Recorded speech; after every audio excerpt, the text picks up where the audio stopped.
Dans le cadre du module laboratoire d'analyse médicale que j'enseigne depuis plusieurs années ici, j'ai toujours aimé à ce qu'un atelier pratique soit présent au sein de l'université.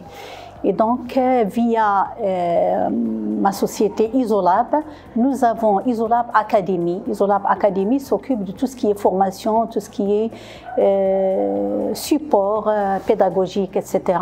Et donc, j'ai pu ramener deux automates, un automate d'hémato et un automate de biochimie, et que les élèves ont bénéficié aujourd'hui pour faire un TP et toucher pratiquement à la machine. En tant qu'étudiant en 5e année ingénierie biomédicale, nous avons pour la première fois pu avoir accès en complément des notions théoriques qu'on a acquis tout au long de ces 5 dernières années. Nous avons pu avoir accès à un automate de laboratoire de biochimie et où on a pu décortiquer l'automate en question, connaître les composants, connaître le système physique de ce dernier. Nous avons pu avoir plus de notions plus concrètes. Mon intervention aujourd'hui, ici au sein de l'université, c'est que de complémenter, donner un complément aux étudiants de tout ce qui est partie maintenance, technique et composants des appareils. Pour compléter leur formation académique et pédagogique. J'ai le plaisir de partager avec les étudiants mon expérience et leur montrer un peu,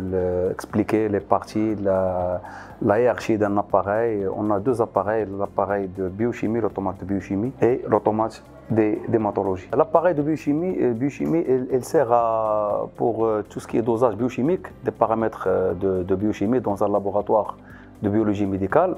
Et l'autre appareil, l'appareil d'hémato, c'est pour tout ce qui est NFS, analyse, numération de formules sanguines dans un laboratoire.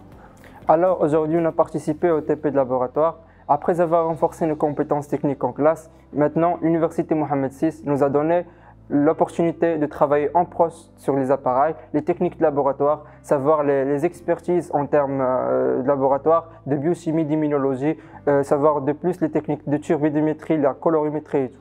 On a pu savoir à peu près comment ces automates qui sont commercialisés sur le marché marchent, avec plus de détails électroniques, physiques. On a pu connaître les capteurs, on a pu connaître le système de fonctionnement, ce qui est en rapport avec l'alimentation, le circuit électrique, la carte électronique et bien sûr le système exact de ce dernier.